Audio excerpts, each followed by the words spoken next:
Aleluya. Bueno.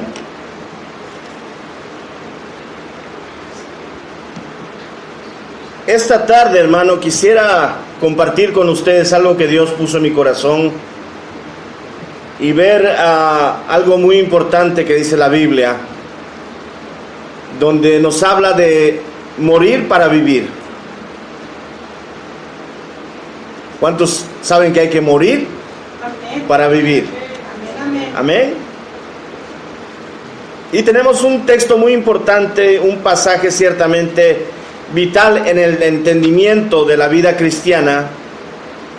Y yo quisiera, antes de ir a ese pasaje que se encuentra en Mateo 16, lo vamos a leer dentro de unos minutos, pero quisiera introducir con algunas reflexiones e ideas que nos permitan aterrizar este pasaje adecuadamente.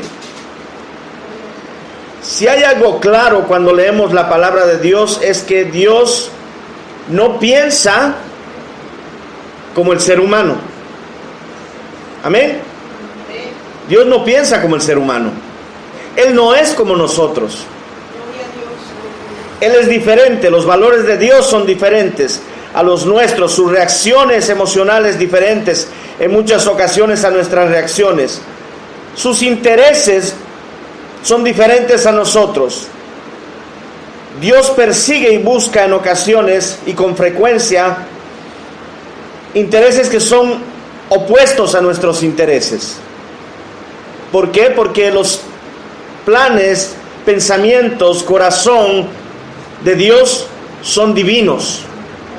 Y nosotros somos seres naturales, somos seres finitos. Pero Dios es un ser sobrenatural, es un ser infinito, es un ser eterno. La mente de Dios es incomparable, no se puede comparar. Y por mucho que el ser humano trate de entender la mente de Dios, nunca lo va a lograr.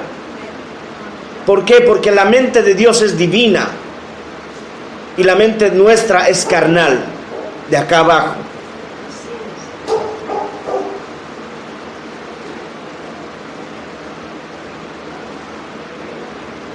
Gloria a Dios. Le invito a que se vaya al libro de Isaías, rapidito. Isaías 55.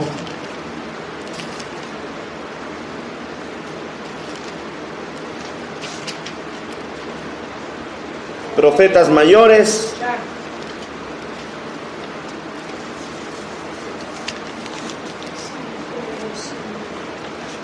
Y el versículo 8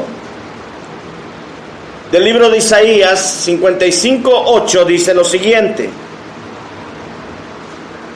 Habla el Señor en el nombre del Padre, del Hijo y del Espíritu Santo. Porque mis pensamientos no son vuestros pensamientos, ni vuestros caminos mis caminos.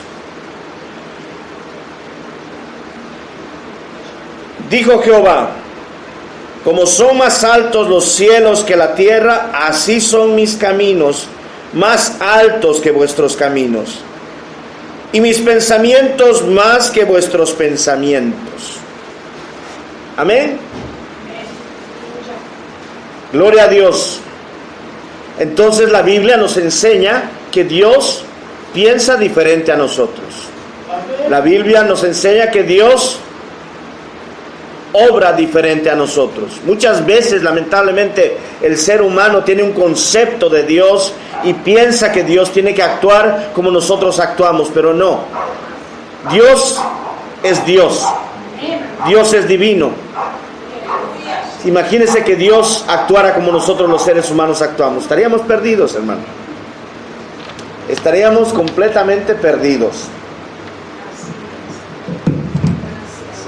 Gloria a Dios.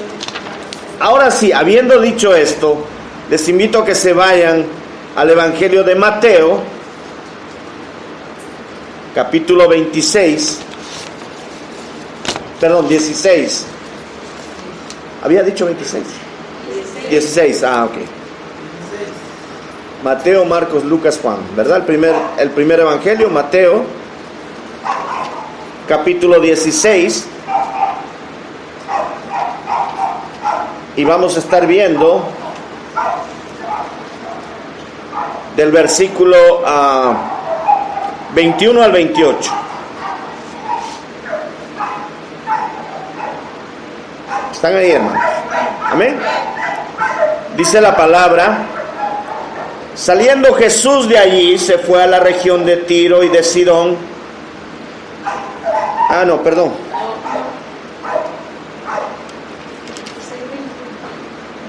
Es que me movió la página del aire. Desde entonces comenzó Jesús a declarar a sus discípulos que le era necesario ir a Jerusalén y padecer mucho de los ancianos, de los principales sacerdotes y de los escribas, y ser muerto y resucitar al tercer día. Diga conmigo: resucitar al tercer día. Entonces Pedro, tomándolo aparte, comenzó a reconvenirle diciendo: Señor, ten compasión de ti, en ninguna manera esto te acontezca. Pero él, volviéndose a Pedro, le dijo: quítate de delante de mí, Satanás, me eres tropiezo, porque no pones la mira en las cosas de Dios, sino en la de los hombres. Entonces Jesús dijo a sus discípulos: si alguno quiere venir en pos de mí, niéguese a sí mismo, ¿y qué? Tome su cruz y sígame. Porque todo el que quiere salvar su vida, la perderá. Y todo el que pierda su vida por causa de mí, la hallará. Porque ¿qué aprovechará al hombre si ganare todo el mundo y perdiere su alma? ¿O qué recompensa dará el hombre por su alma? Porque el Hijo del Hombre vendrá en gloria de su Padre con sus ángeles, y entonces pagará a cada uno conforme a ¿qué? A sus obras. De cierto, cierto, os digo que hay algunos de los que están aquí que no gustarán la muerte hasta que hayan visto al Hijo del Hombre viniendo en su reino. Gloria a Dios. Amado Dios, Padre Todopoderoso, Señor, te damos gracias en esta tarde una vez más, Señor, pidiéndote, mi Dios, que en este momento tú bendigas tu palabra, Señor, que unjas nuestros oídos, que unjas nuestros corazones, que hables a nuestras vidas, que tu palabra, Señor, quede grabada en lo profundo de nuestro corazón. Señor, yo me quito de este lugar y sea tu Santo Espíritu inspirando, Señor, mi corazón, poniendo las palabras en mi boca para edificación de tu iglesia, Padre. No soy nada, instrumento inútil soy, únicamente hago lo que tengo que hacer para gloria y honra de tu nombre, Señor. Yo solo te pido que bendigas a tu pueblo, bendice nuestras vidas. Y toda la gloria y toda la honra sean siempre para ti, mi Señor. Todo esto, Padre, te lo pedimos en el nombre que es sobre todo nombre, en el nombre de nuestro Señor Jesucristo. Gracias, Señor. Amén, amén. Gloria a Dios. Vemos aquí que Jesús, a partir de entonces, dice, desde entonces, comenzó Jesús a declarar a sus discípulos. Desde entonces comenzó a decirles a sus discípulos que lo que le iba a pasar. Tendré que ir a Jerusalén y los líderes del país, los sacerdotes, los principales, los ancianos, los maestros de la ley me harán sufrir mucho. Allí van a matarme, pero dice, a los 3 días resucitaré. Pero entonces Pedro dice que se lo llevó a Jesús aparte y lo reprendió por hablar así. Le dijo: eso no puede sucederte, Señor, que Dios nunca lo permita. Ahora, en el texto original reconvenirle, era como decirle, como que lo estaba regañando. Oye, padre, Señor, pero ¿por qué hablas así? ¿Por qué dices eso? ¿Usted se imagina que Pedro va y empieza a regañar a Jesús? ¿Por qué dices eso? Pero entonces Jesús se volvió y le dijo: Pedro, estás hablando como Satanás. Vete, tú no entiendes los planes de Dios y me estás pidiendo que lo desobedezca. Y luego les dice a sus discípulos: si ustedes quieren ser mis discípulos, tienen que olvidarse de hacer su propia voluntad. Tienen que estar dispuestos a cargar la cruz y hacer lo que yo les diga. Si solo les preocupa salvar su vida, la van a perder. Pero si deciden dar su vida por mi causa, entonces se van a salvar. De nada sirve que una persona gane en este mundo todo lo que quiera si al fin de cuentas pierde su vida, y nadie puede dar nada para salvarla.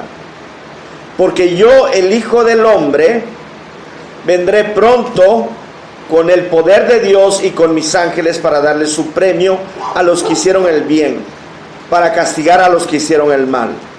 Les aseguro que si alguno de ustedes que están aquí conmigo no mueren, no beberán hasta que venga a reinar. Gloria a Dios. Aleluya. Entonces vemos que Jesús hace un llamado. Él desde entonces, dice, comenzó a declarar. Pero mire lo que dice.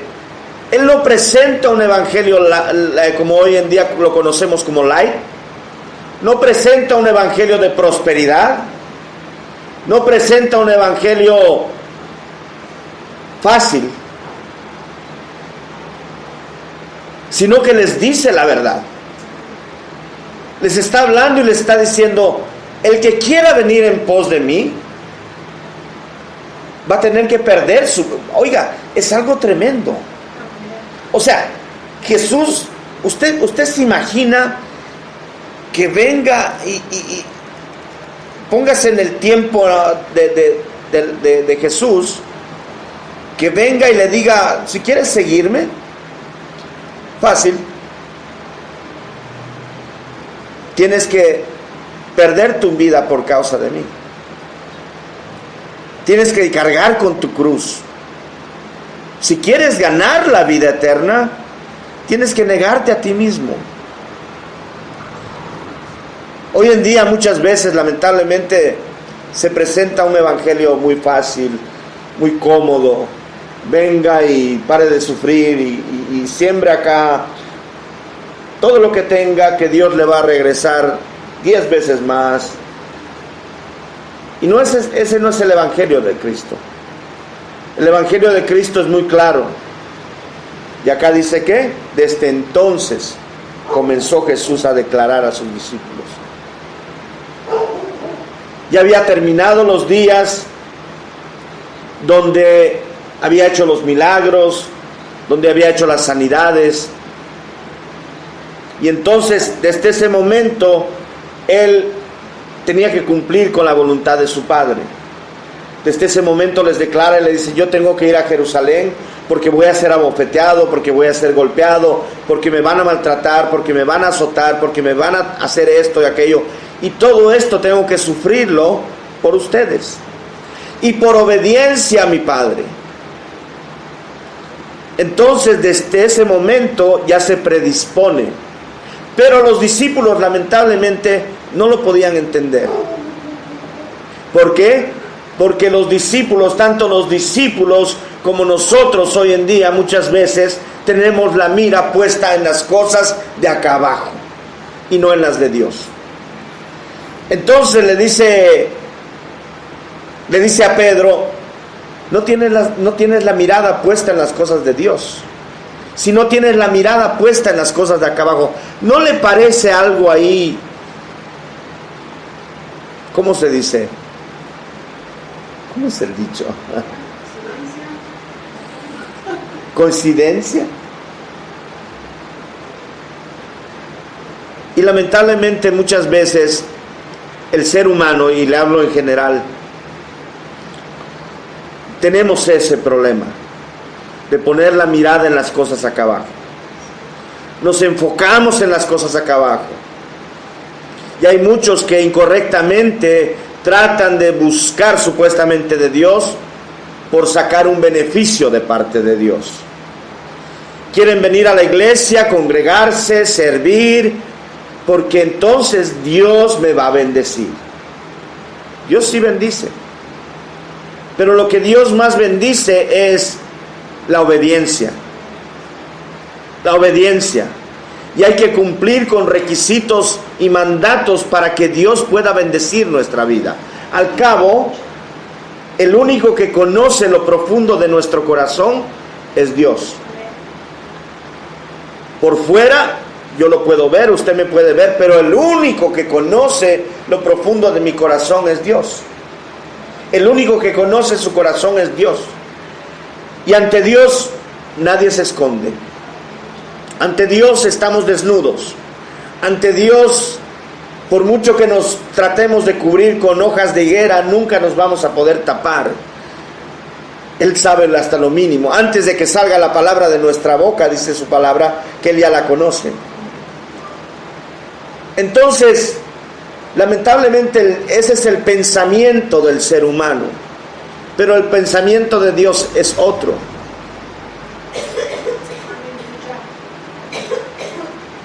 Dice que Dios paradójicamente, y Dios obra de manera paradójica muchas veces. ¿Qué quiere decir? ¿Qué es una paradoja?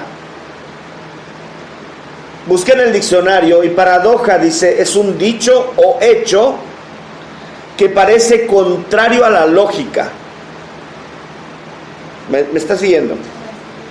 Una paradoja es un dicho o hecho que parece contrario a la lógica. Entonces, lo que parece lógico para nosotros, para Dios es divino. Es algo que Él va a hacer. Por mucho que a usted y a mí nos parezca contrario lógicamente, Dios lo va a hacer. Por ejemplo, un ejemplo de una paradoja. Perseguir la paz con la violencia es una extraña paradoja. Perseguir la paz con la violencia es una extraña paradoja. ¿Alguien me entendió? ¿Sí? ¿Sí me entiende el contraste que tiene? Entonces había un hombre, dice que era un puritano. Los puritanos eran una facción radial del protestantismo calvinista que tuvo su origen en el periodo reformista inglés, que se desarrolló durante el reinado de Isabel I. Este hombre se llamaba Arthur Bennett. Arthur Bennett hizo una oración, o hizo más bien muchas oraciones, pero una de esas oraciones me gustaría compartirla con ustedes y me gustaría que le pongan mucha atención. Lo que dice la oración de este hombre. Escuche bien.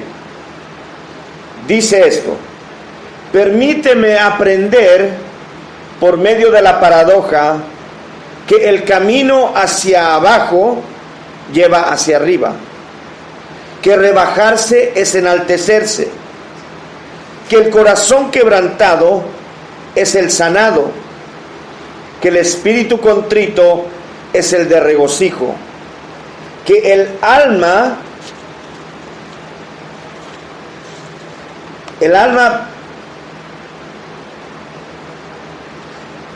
pesarosa,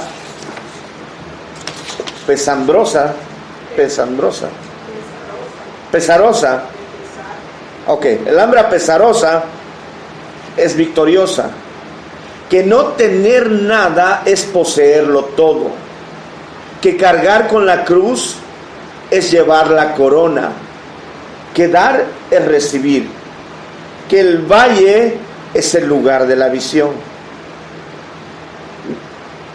Una oración que él escribió, dice que la repetía todo el tiempo.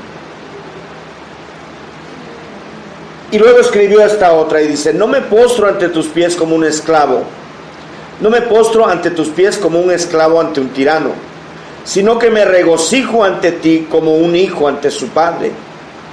Dame la facultad para vivir como un hijo tuyo en todos mis actos y ejercer mi condición de hijo, derrotando mi ego. Protégeme de la intoxicación que produce la prosperidad. Mire lo que dice: dame sobriedad cuando me regocije por un gozo que no proceda de ti.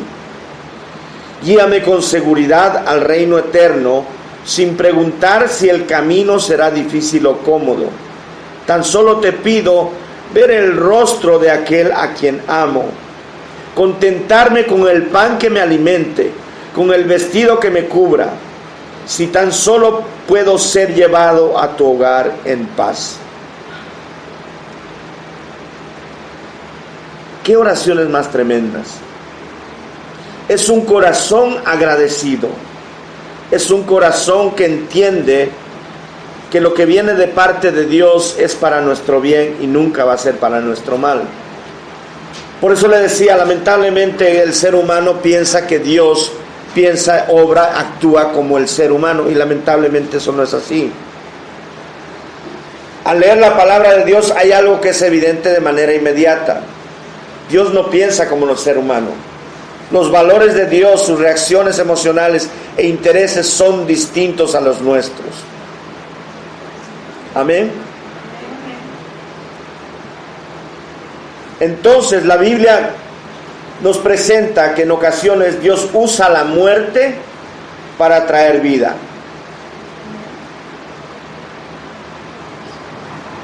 Gloria a Dios. Entonces vemos que en Mateo 16, 21 y 23, el momento que Jesús comenzó a claramente informarle a sus discípulos sobre su destino próximo en la cruz y su resurrección, justamente luego de que finalmente estaban seguros de la identidad de Jesús, esto les choca. Inmediatamente les choca, y Pedro de repente le empieza a reprender a Jesús. Ahí mismo en Mateo, ahí donde estamos, váyase un poquito más atrás.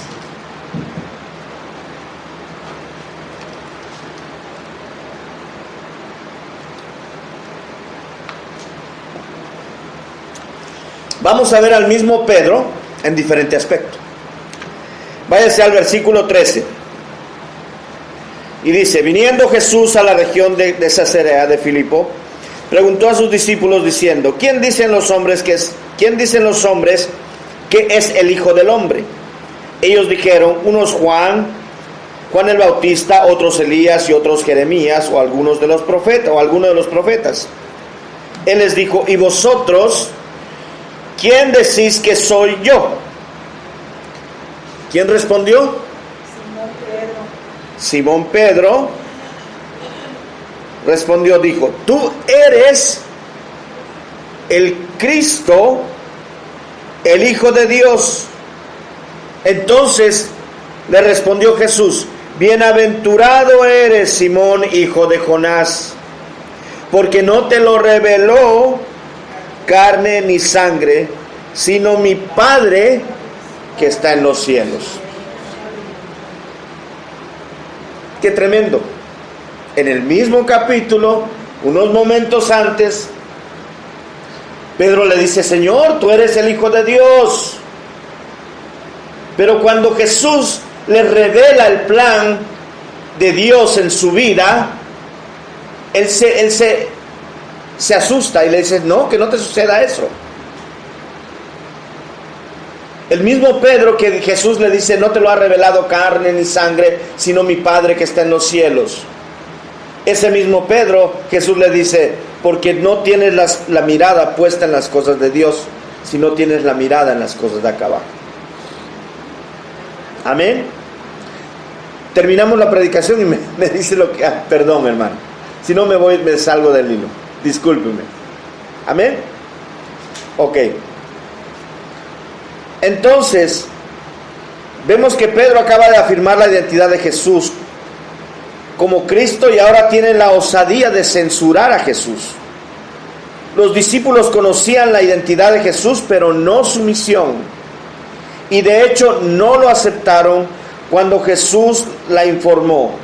En la mente de los discípulos, Dios no podía tener un plan que incluía que el Mesías sufriera y muera. Y esta sigue siendo una confusión de muchos hoy en día. No contemplan que dentro de los planes de Dios pueda incluir sufrimiento intenso y en ocasiones mortal. Que Dios puede usar la aflicción y el dolor para llevar a cabo sus propósitos. Pero Dios no es como nosotros y no piensa como nosotros. ¿Me entiende? El otro día, por ejemplo, yo le comentaba el día que le pedía al Señor, le decía: Señor, ¿pero de qué voy a hablar? Estoy enfermo, no tengo la sanidad de mi cuerpo. Y Dios habló a mi vida. Entonces, no siempre es que una persona, si está enferma, si está pasando por luchas, si está pasando por tribulaciones, no siempre es porque esa persona esté mal delante de Dios. Es porque tiene un propósito específico en las manos de Dios. Y paradójicamente, Dios tiene que permitir algo en su vida para transformar esa vida, para transformar ese corazón, para hacerlo conforme a su propósito. Por eso su palabra dice en Romanos 8:28, a los que aman a Dios, todas las cosas, algunas, todas las cosas obran para bien. Pero esto a los que aman a Dios. Ahora, ¿de qué manera sé que amo a Dios? Porque le digo: te amo, Señor, porque estoy alabando, porque vengo a la iglesia. No. Yo le demuestro mi amor al Señor por medio de la obediencia a su palabra. Cuando yo me someto a su palabra, cuando yo obedezco a su palabra, entonces estoy amando a Dios. Entonces, Mateo 16, 24 a 25 relata otra paradoja, la del discípulo de Jesús. En morir a mi yo está mi vida. Imagínese lo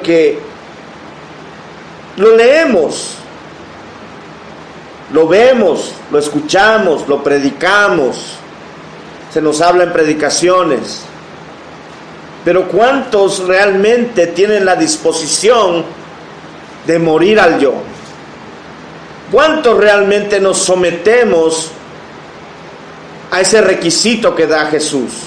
Porque uno de los requisitos para ser un discípulo de Jesús es morir al yo, es morir a mis preceptos, es morir a mis pensamientos, es morir a mis planes, es morir a todo lo que yo tenga en esta mente para sujetarme a la voluntad de Dios. Amén, aleluya. Usted cuando llega a un trabajo le dicen: estos son los requisitos que tiene que cumplir para que usted pueda obtener el trabajo. De la misma manera, Jesús pone el requisito para ser un discípulo de Él. Porque hay muchos seguidores, hay muchos. Pero hay una diferencia entre ser un seguidor a ser un discípulo de Jesús. A Jesús lo seguían multitudes, todos por una conveniencia. Porque querían que les diera el pan, la multiplicación de pan, la multiplicación de peces, porque les sanaran los paralíticos, porque les sacara a los demonios. Multitudes le seguían, multitudes. Y hoy en día, aparentemente, sigue sucediendo lo mismo. Hay multitudes que quieren seguir a Cristo. ¿Por qué? Por una conveniencia.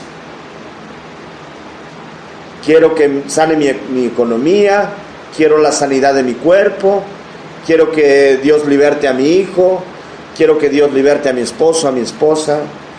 quiero trabajo, 1000 cosas. Y esas son las multitudes. Pero un verdadero discípulo está dispuesto a morir para vivir. A morir a uno mismo para vivir para Cristo. Entonces, es una paradoja, pero como le digo, los planes y pensamientos de Dios no son planes y pensamientos míos ni suyos. Amén. Los de Él son perfectos. Amén. Pero como ya vimos, el Mesías vino a sufrir y a morir por nuestro rescate. Amén. Entonces nos dice, si alguno quiere venir en pos de mí, niéguese a sí mismo, tome su cruz y sígame. Es el requisito que nos presenta y demanda de nosotros para ser un verdadero discípulo.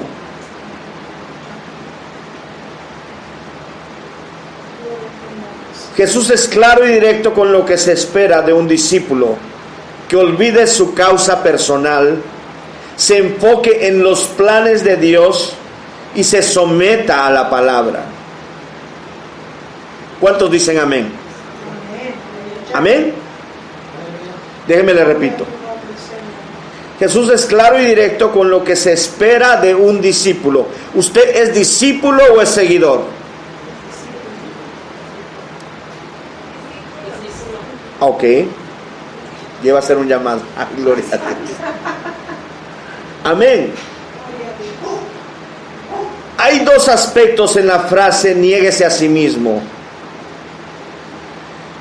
que son importantes. Por un lado, hay una negación del yo que consiste en desistir de mis esfuerzos de salvarme por mis propios medios. No sé si me entendió. Tengo que desistir de salvarme por mis propios medios. Muchos piensan que el hecho de asistir a la iglesia, el hecho de que yo vengo, diezmo, ofrendo, leo la palabra, trato de congregarme, eso va a ser mi salvación. No. Eso es simplemente una evidencia de que usted ya nació de nuevo. El hecho de que usted ahora tenga que tener obras cuando viene delante de Dios, cuando viene como salvo, es una evidencia de que ha nacido de nuevo. ¿Por qué? Porque aquel que ha nacido de nuevo tiene que dar obras, tiene que dar frutos de que ahora es un hijo de Dios. Entonces yo tengo que ser bueno, misericordioso, tengo que ser bondadoso, no tengo que tener celos, no tengo que ser murmurador. ¿Por qué? Tardo para la ira, grande en misericordia, porque es el carácter de Dios y es lo que le agrada a Dios. Y no voy a ganar el cielo por hacer estas cosas, pero es una evidencia en mi vida de que ya soy un ser nuevo. Es una evidencia en mi vida de que soy un nacido de nuevo. Entonces no podemos confundir. Amén. Entonces no puedo salvarme por mis propios medios. La expresión del verso 25, el que quiere salvar su vida, la perderá, se dirige en parte a esto. Vamos a Mateo capítulo 5. Evangelio de Mateo capítulo 5, versículo 3.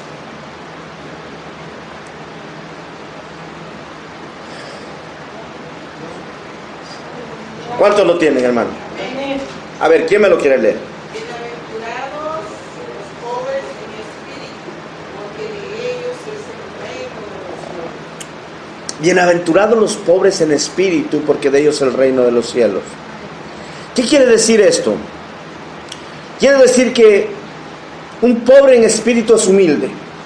Un pobre en espíritu no es aquel jactancioso. Un pobre en espíritu es aquel que está dispuesto a someterse a la voluntad de Dios. Un pobre en espíritu es aquel que se niega a sí mismo y dice, ya no cuentan mis planes, sino ahora cuentan los planes de Dios. Antes de llegar a Cristo yo tenía un amo. Porque solamente hay dos amos a los que se puede servir. Del bien o del mal. A Satanás o a Dios. No hay un término intermedio en el cual usted y yo podamos estar. O le servimos a uno o le servimos al otro.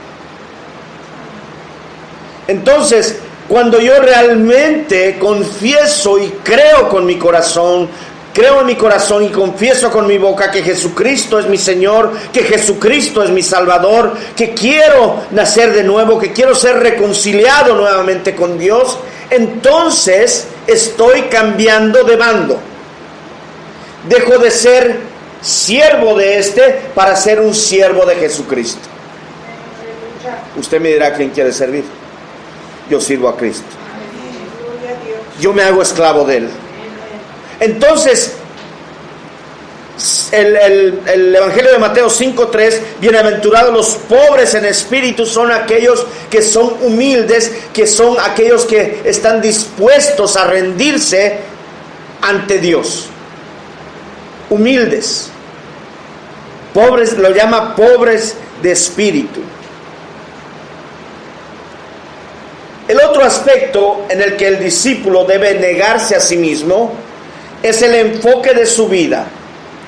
Porque ya el discípulo no vive para él, usted y yo ya no vivimos para nosotros mismos, sino para aquel que murió por él. Segunda de Corintios. Lo bueno que no necesito micrófono. Gloria a Dios. Segunda de Corintios.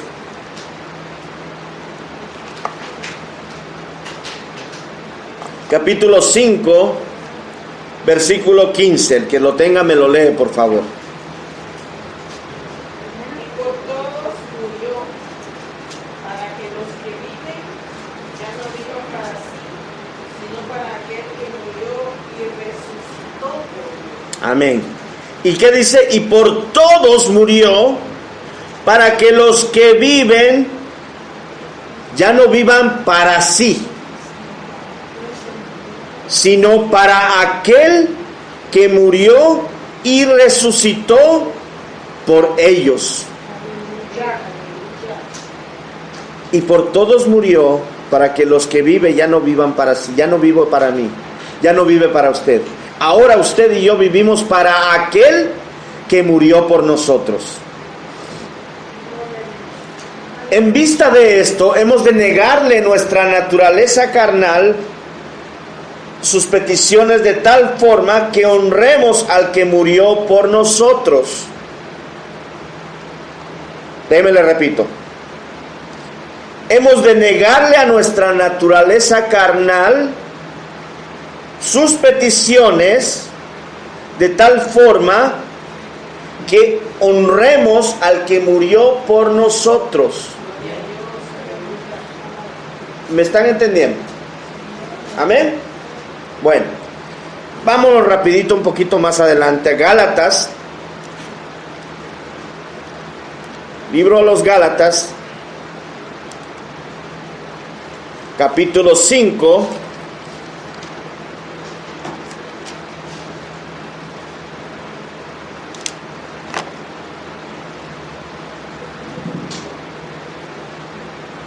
Acá está.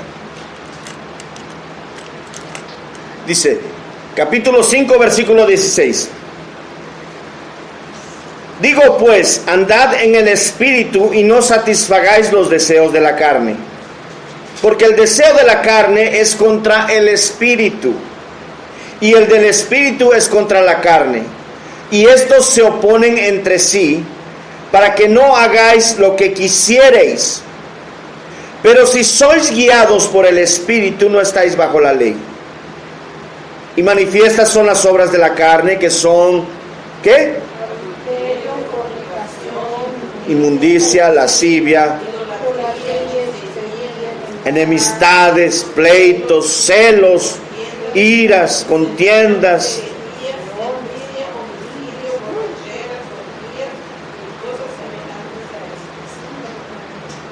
Una lista tremenda, son los frutos de la carne. Entonces debemos de identificar cuando resalta uno de estos frutos en nuestra vida que estamos siendo dominados por la carne. Entonces ahora el cristiano tiene una lucha donde está acá y la carne quiere hacer algo, pero viene el espíritu y le dice, hey, momento, y uno se refrena, ¿verdad? Pero de repente uno quiere hacer algo del espíritu. Levántate a orar en la madrugada, levántate. Y viene la carne y le dice, ¿para qué te vas a levantar tan temprano? Entonces hay una lucha en el nacido de nuevo. Pablo decía, lo que quiero hacer, no hago. Y lo que debo de hacer, no, lo que no debo de hacer es lo que hago. Entonces vemos que hay una lucha interna en el ser humano. Hace un tiempo atrás yo les compartía que dependiendo a quién usted le dé más de comer, va a tener fuerza dentro de sí. Si usted le da de comer al espíritu, el espíritu cuando venga la carne va a estar más fuerte, entonces va a resistir y se va a oponer y va a ganar. ¿Qué quiero decir con esto? Darle de comer al espíritu es llenarlo con la palabra de Dios. Darle de comer al espíritu es estudiar su palabra, es entender los propósitos de Dios. Darle de comer al espíritu es orar. Darle de comer al espíritu es ayunar. Porque no ayuno para torcerle el brazo a Dios y que me cumpla un favor, no. Ayuno para mi propio beneficio. ¿Para qué? Para que el espíritu esté sensible dentro de mí y entonces pueda recibir revelación de su palabra. Darle de comer al espíritu es levantarse y orar, postrarse delante de Dios, hablar con Dios, tener esa comunión con Dios que Él desea tener con nosotros. Es por esa la razón por la cual Él nos salvó, para tener esa comunión con sus hijos. Por eso nos restauró, por eso restauró la relación por medio de Jesucristo, claro, porque Jesucristo es el puente. No hay nada que podamos hacer si no es a través de Cristo. Cuando nos presentamos delante de Dios, por eso dice que cuando nosotros oramos, le pidamos todo en su nombre y entonces Él lo va a hacer. Entonces yo le digo, Señor, mira, vengo en nombre de tu Hijo. En el nombre de Cristo yo vengo delante de ti. Ah, ok, pasa adelante.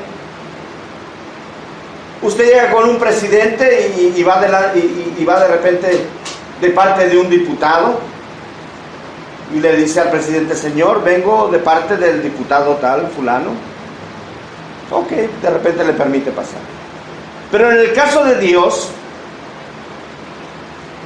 para nosotros, el nombre de Cristo es lo máximo. ¿Por qué? Porque Él pagó el precio del pecado en nuestra vida. Porque Él pagó con su propia vida mi pecado. Es por causa de Él que soy reconciliado. Es por causa de Él que ahora yo tengo ese acceso directo delante del Padre. El que antes solamente podían entrar ciertos sacerdotes y tenían que entrar amarrados del tobillo, y de repente si entraban con una campanita, y dice que si ya no sonaba más la campanita era porque ¡pum!, había caído muerto el sacerdote, porque una mínima de pecado caía.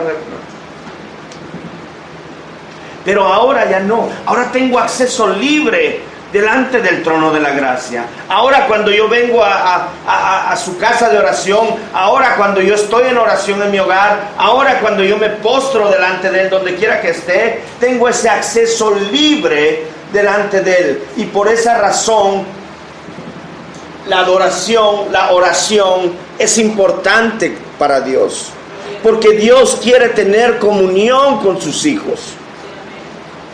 Entonces cuando yo hago eso, le estoy dando de comer al espíritu.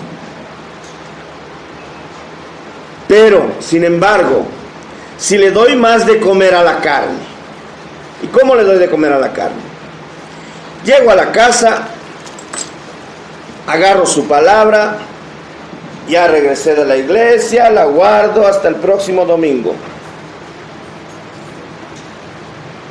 Llego a la casa, me siento en el sillón, agarro el control, prendo la televisión, voy a ver una... No digo que esté mal, pero tenemos que tener prioridades, tiempos.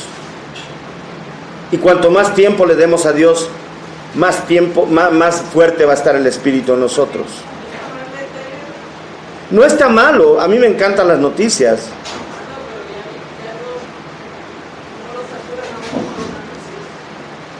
Hay algo que Dios nos ha provisto que se llama discernimiento de espíritus. Entonces, para esa misma razón, no podemos estar metidos dentro de una burbuja. Es como que al niño, cuando se lo mete dentro de una burbuja, se lo hace, lamentablemente, ¿cómo se dice? Inútil, exacto. Inmaduro.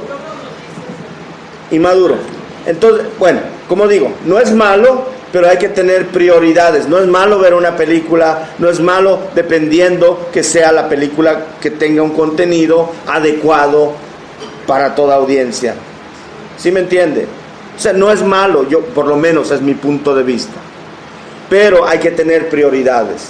Yo me he acostumbrado ahora, y le comento, que antes me gustaban las noticias de la noche, pero ahora empieza ni en la tarde ni en la noche ya no prendo para nada la televisión. Agarro, me siento y me pongo a leer. Me ha entrado unas ganas por leer y le doy gracias a Dios, porque ni siquiera eso viene de parte mía. Y le doy gracias. ¿Por qué? Porque cuanto más leo, aunque digo que no tengo retentiva, aunque más leo, llega el momento donde de repente vienen ideas a mi mente, pero está el Espíritu Santo y la palabra me dice, y el Espíritu Santo os recordará aquellas cosas que os he hablado. Dice que las ovejas conocen la voz del pastor. Entonces, ¿cómo yo voy a reconocer la voz de mi pastor si no estoy acostumbrado a oír la voz de mi pastor? ¿Cómo voy a pedirle al Espíritu Santo que venga a hablarme aquellas cosas que me ha hablado si nunca le permito que me hable? Bueno, me extendí un poquito en ese punto. Pero eso es negarnos a nosotros mismos. Ganarle a la carne y que nuestro espíritu esté fortalecido. ¿Sí me entiende, hermano? Es necesario que como hijos de Dios cada día nos preparemos más y más. Y el requisito indispensable para ser un discípulo de Dios, les decía, es tomar su cruz, negarse a sí mismo y seguirlo a Él. Clavar todos nuestros deseos, clavar todos nuestros planes, negarnos a nosotros mismos. Ya no vivo yo, ahora Cristo vive en mí. ¿Sí me entiende? Otro componente de la descripción de puesto del discípulo es que tome su cruz. Esto significa enfrentar dolor, sacrificio y aún la muerte de manera voluntaria. Hay países, hermano, donde solamente por predicar la palabra los matan. Bendito Dios que nosotros estamos en un país donde todavía tenemos la libertad de tener la puerta abierta, tenemos la libertad de poder predicar, tenemos la libertad de poder salir por internet, tenemos la libertad de alabar a Dios, que nadie nos dice nada todavía. Pero hay países donde no se puede predicar, hay países donde es prohibido tener la Biblia, hay países donde tienen que reunirse escondidos para poder alabar a Dios. Y ni siquiera, mire, hace rato teníamos una alabanza hermosa. Pero por ejemplo en la China, vi fragmentos de una película donde para alabar a Dios se juntaban en unos sótanos escondidos y no alababan a Dios con palabras, simplemente hacían la mímica que estaban alabando a Dios. Abrían a la boca y así hacían con las manos. No tienen la libertad. Entonces esta gente está cargando con su cruz. ¿Sí me entiende? Tienen que llevar un rollito de la Biblia metido entre las costuras de su ropa. En Rusia, en China, en la India. Me acuerdo que nosotros teníamos un hermano, Corleto, ¿se acuerda, hermana? Corleto, misionero a la India, que nos comentaba las cosas que sucedían allá. Pero también acá nosotros de repente tenemos que llevar esa cruz. Que usted vaya al vecino y le testifique que es un hijo de Dios. Que vaya con el compañero de trabajo y le testifique que es un hijo de Dios. Y de repente por causa de eso, el vecino o el compañero de trabajo se va a molestar con usted. O probablemente hasta el familiar se va a molestar con usted. Ni modo, va a sufrir, sí, de repente. Pero está llevando la cruz por causa de Cristo. Pero usted está siendo obediente a Cristo. ¿No lo dijo Pablo que las aflicciones de este mundo no se comparan en nada con la gloria venidera? O sea, no importa lo que esté pasando en mi vida en este momento, no importa la enfermedad, no importa la prueba, la lucha, no importa nada de eso, porque lo que estoy pasando, lo que estoy viviendo en este momento, no se compara en nada a la gloria que voy a tener un día en el cielo delante de Dios. No se compara en nada, hermano. No se compara en nada. Si usted y yo pudiéramos entender lo que va a ser un día estar ante Yo le digo muchas veces, cuando uno ora, cuando uno adora a Dios y cae la presencia de Dios, es algo que nos llena, es algo que no podemos con esa gloria de Dios. Es un minuto acá en la tierra. Imagínese lo que va a ser estar parado enfrente del Dios Todopoderoso, estar parado delante de su gloria, estar parado delante de Él, estar lleno de Dios. Ay, bendito eres, Señor. Aleluya. ¿Usted se imagina, hermano? Yo no me imagino. Hay una alabanza que a mí me encanta, dice: por un minuto en tu presencia, por un minuto nada más, todo daría. ¿Me entiende? Entonces tengo que tomar esa cruz de alguna manera y conectarlo con negarme a mí mismo en el hecho de llevar a cabo la obra que Dios me ha encomendado, porque Dios nos ha llamado con un propósito específico a cada uno. Dios no nos ha llamado para estar sentados en la banca de la iglesia. Dios nos ha llamado con propósito. Por eso Romanos 8:28 dice: a los que aman a Dios todas las cosas obran para bien. Y continúa el siguiente versículo, dice: y esto a los que han sido llamados conforme a su propósito. Entonces Dios nos ha llamado con un propósito. No es el propósito de Dios que estemos engordando en la banca de la iglesia. El propósito de Dios es usar mi vida con un propósito en específico. Dios no quiere seres inútiles y discúlpeme la palabra, pero quiere seres útiles en la obra de Dios. Quiere formar vasijas de honra para que lleven su nombre en alto. Dios no nos ha llamado. Habrá un tiempo, porque Dios dice que tiene un tiempo para todo en la tierra. Habrá un tiempo donde usted y yo tengamos que ser preparados para hacer esos vasos de honra. Habrá un tiempo donde nosotros somos metidos a la rueda del alfarero para que nos prepare. Pero tiene que llegar el tiempo donde tenemos que empezar a servir a Dios. Y el mejor lugar que tenemos para servir a Dios es empezar en la iglesia. ¿Por qué? Porque en la iglesia tenemos que humillarnos. En la iglesia tenemos que empezar lavando baños, limpiando la cocina. Es ahí donde le mostramos a Dios nuestro amor. Es ahí donde le mostramos a Dios nuestro amor. No tantas palabras, sino hechos. Hechos. Entonces, cuando Dios ve un corazón de esa manera, un corazón dispuesto, Dios le dice: muy bien, mijo, perfecto. En lo poco me fuiste fiel, en lo mucho te pondré. ¿Se da cuenta? En lo poco me fuiste fiel y en lo mucho. Dios nos prueba en lo poco.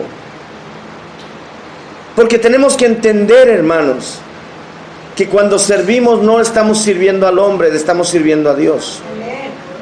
Es a Dios. Por eso le digo que Dios no piensa como usted y como yo, porque de repente hay muchos que podemos pensar que le estamos sirviendo al hombre. No, le estamos sirviendo a Dios. Vi un post el otro día que realmente humanamente me molestó tanto, de un pastor que salía predicando y pidiendo el diezmo, y toda la gente ahí, ladrón y que esto, que el otro. Claro, porque están en tinieblas, no conocen la verdad.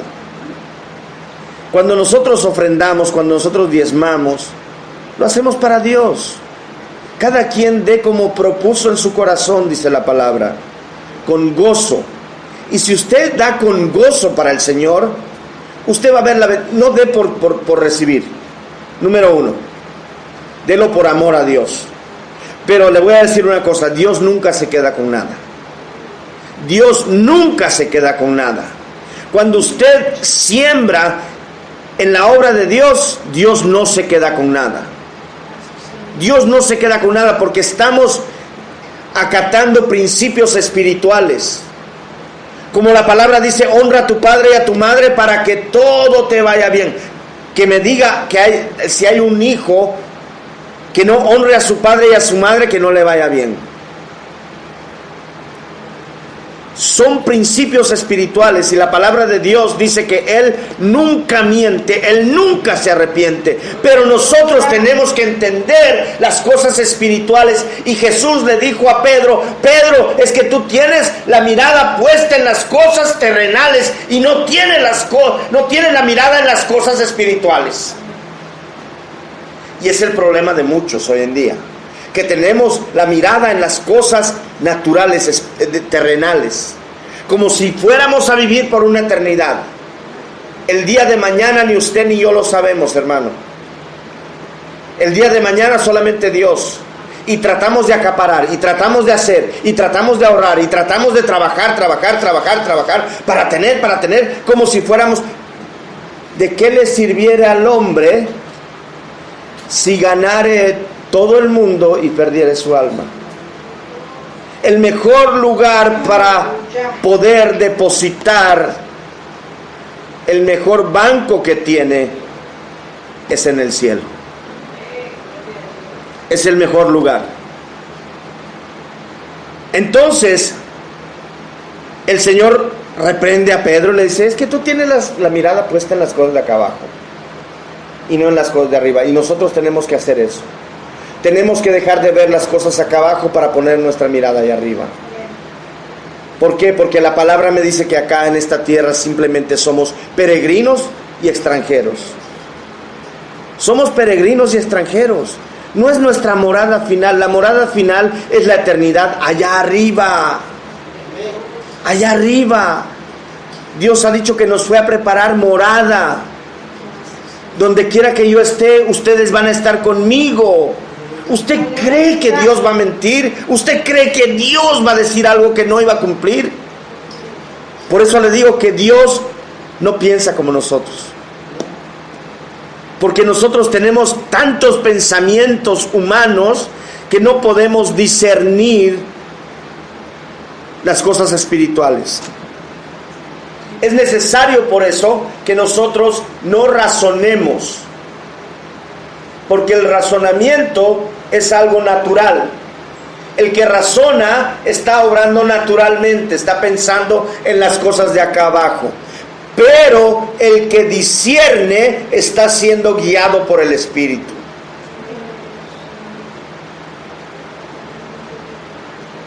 ¿Se da cuenta? Pedirle a Dios cada día: Señor, abre mi entendimiento, Señor, dame más discernimiento, quita de mí esta carnalidad, quita de mí estos pensamientos humanos. Señor, llevo delante de ti mi vida, clavo delante de esa cruz todos mis deseos, clavo delante de ti, Señor, todos mis planes, mis pensamientos humanos. Delante de ti me presento como un discípulo. No quiero ser un simple seguidor, no quiero ser un simple oidor, quiero ser un hacedor de tu palabra. Señor, ayúdame. Dice que todo aquel que pide, halla. El que toca se le abre. Entonces, todo aquel que clama va a recibir de parte de Dios. Yo le estoy hablando de un Dios vivo, no de un Dios muerto, no de un Dios clavado en una cruz, sino que un Dios que dice que resucitó al tercer día y ahora está sentado a la diestra del Padre, intercediendo por usted y por mí. Mire qué cosa tremenda, que este Pedro empieza a reconvenir a Jesús y le dice: Señor, no vayas, que no te acontezca esto. ¿Y sabe qué es lo que sucedió? Que Pedro solo escuchó las cosas naturales, porque no escuchó donde Dios le dice, donde Jesús le dice: y resucitaré al tercer día. Escuchó que iba a padecer, que lo iban a golpear, que lo iban a maltratar. ¿Qué decía el versículo? Pero resucitaré al tercer día. Y ahí no se acordó Pedro. Y es lo que pasa con nosotros, que estamos puestos en las cosas naturales y pasamos de alto las cosas espirituales. Mire que le dijo: me voy, me van a matar, me van a golpear, voy a sufrir, voy a padecer, pero al tercer día voy a resucitar. ¿Se acuerda que le hice repetir esa parte? ¿Qué era Mateo? ¿Qué? A ver, ¿quién me lo quiere buscar rapidito? Amén.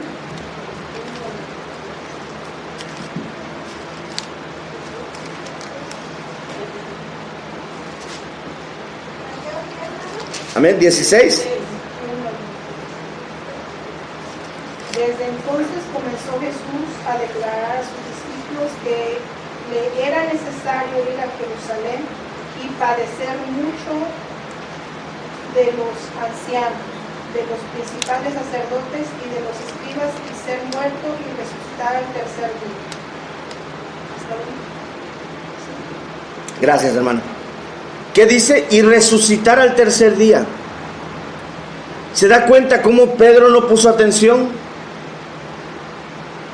Está bien, Pedro, me voy a sufrir, voy a pasar tribulación, me van a crucificar, pero al tercer día yo voy a resucitar, al tercer día mi Padre me va a resucitar. Pero Pedro se enfocó en lo natural, se enfocó en el sufrimiento. ¿Se da cuenta por qué Dios no piensa como nosotros? ¿Sí? Porque la mente de Dios es infinita, la mente de Dios es divina, la mente de Dios nunca se va a comparar con nosotros. Yo me imagino empezar a decirle: Señor, ¿pero por qué esto? Y me imagino una escena donde me estaría respondiendo como a Job: ¿dónde estabas tú cuando yo andaba haciendo los cielos? ¿Y dónde andabas tú cuando yo andaba haciendo los mares? ¿Qué le diría? Exacto. Amén. Entonces, a veces lo que Dios nos pide no nos atraerá terrenalmente, pero si somos capaces de verlo con la fe, comenzaremos a experimentar un gozo aún por aquellas cosas que no nos gustan. Hebreos 11:1 que dice, es pues la fe, la certeza de lo que se espera, la convicción de lo que no se ve, ¿cierto? Y Dios dice que sin fe es imposible agradarlo a Él. Entonces yo tengo que creer cosas que todavía no veo como si las estuviera viendo. Tengo que llenarme de su palabra para estar confiado en aquellas cosas que me ha prometido. Eso es fe, hermano. No es como le digo, no es por lo que tanto hago, no es por lo que yo tanto digo. No. Dios se agrada por lo que yo siento en mi corazón, por lo que yo hago en mi corazón, por el discernimiento que puedo tener en mi vida de esperar las cosas que Dios me ha prometido, por empezar a cumplir su voluntad, por hacer las obras que le agradan a Dios. ¿Y por qué hago esas obras que le agradan a Dios? Porque son la manifestación que he nacido de nuevo. No es porque quiera alcanzar el cielo, porque el cielo ya me lo ha prometido Cristo. Me dice que yo crea en mi corazón, lo confiese con mi boca y mi nombre va a ser escrito en el libro de la vida. Ya, hasta ahí. Pero después de eso viene la manifestación. ¿Qué es lo que pasa cuando ustedes se resfrían? Hay una manifestación en su cuerpo. Se le ponen los ojos llorosos, está con la nariz toda roja, está chorreando. Esa es una manifestación de que usted está resfriado. Entonces, una manifestación de que usted y yo hemos nacido de nuevo es el hacer la voluntad de Dios, el hacer las cosas conforme al corazón de Dios, el hacer las cosas contrarias a las obras de la carne, celos, disensiones, ¿qué dijimos? Gálatas 6. Maledicencias, envidias, ¿sí? Eso es aquel. Para mí el espiritual es una persona que yo veo en su vida que tiene estas cosas. Cuando Esas son las manifestaciones del Espíritu Santo en uno, son los frutos del Espíritu. cuando tienen los frutos del Espíritu Santo. Entonces, para mí espiritual es ese que tiene esos frutos del Espíritu, que manifiesta esos frutos del Espíritu.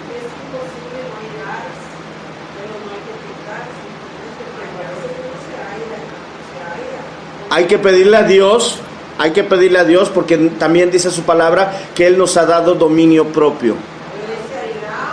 Pero no pequéis, exacto.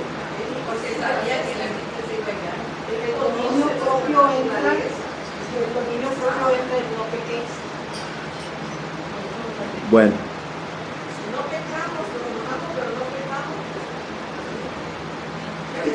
Yo le estoy dando la palabra como la estoy recibiendo. Ya si usted quiere obedecer, perfecto, hermana. Si no, gloria a Dios. Ya no es problema mío. Yo digo lo como en la atalaya. Yo advierto y a la sangre de cada quien. Gloria a Dios. Amén. Amén. Gloria a Dios.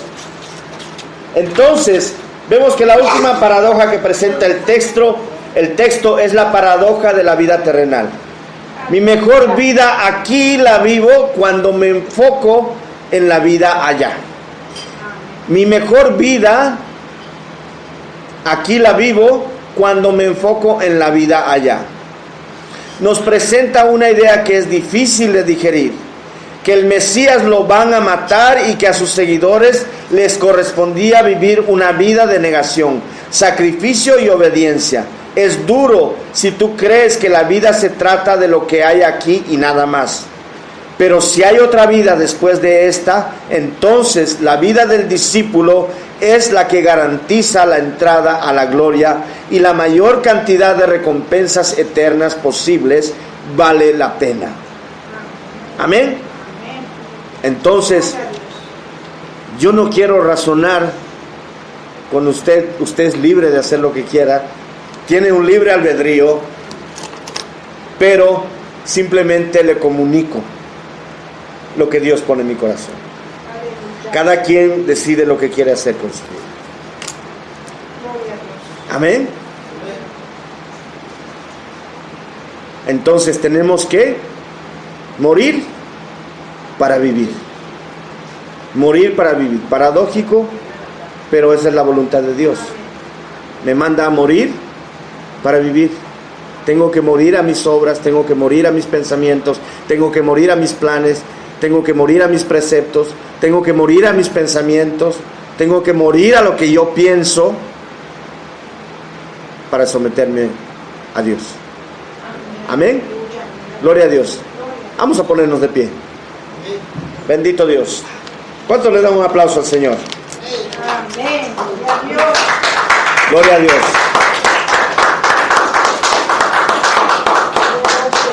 Nuevamente se lo estamos dando a Él, no es al hombre. Amén. Gracias, Señor. Amado Dios, Padre Todopoderoso, Señor, te damos gracias en esta noche por tu palabra. Te damos gracias, Señor, porque tú nos has hablado en nuestra vida, has hablado en nuestros corazones. Te pido, Señor, que esa palabra la tengamos en lo profundo de nuestro corazón, la llevemos atesorada y podamos meditarla día y noche. Que esta noche, Padre, podamos meditar, podamos discernir, Señor, y que tu Espíritu Santo sea el que traiga luz a nuestro entendimiento. Que tu Espíritu Santo, Señor, hable a nuestros corazones. Te pido por tu pueblo, te pido que los bendigas, te pido, Señor, que de igual manera el próximo servicio podamos estar nuevamente todos reunidos acá, adorando y bendiciendo tu santo nombre. Gracias te damos, mi Rey, en el nombre de nuestro Señor Jesucristo. Amén. Amén. ¿Tiene anuncios?